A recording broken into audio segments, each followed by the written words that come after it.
Good day mga ka-shine, at dahil walang ganap ngayon kaya magluluto na naman tayo. Ito na naman ang haharapin natin, isang kawali. That's very true mga ka-shine, at dahil napakainit ng panahon ngayon kaya kinakailangan nating mag-recharge, kumain ng maigi, at of course always rehydrate ourselves.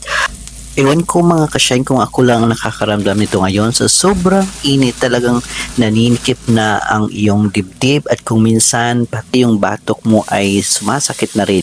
Kung nakakaramdam kayo ng mga ganun ka-shine, kinakailangan na nating magdahan-dahan, mga ka-shine, kinakailangan natin to pay attention sa kung anong sinasabi ng ating katawan, kasi health is wealth.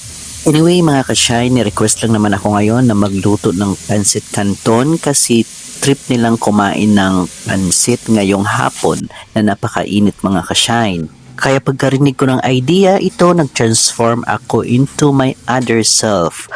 Mala chef ko, no? Ito yung mga customer ko, mga shine, naghihintay ng niluluto kong pansit canton.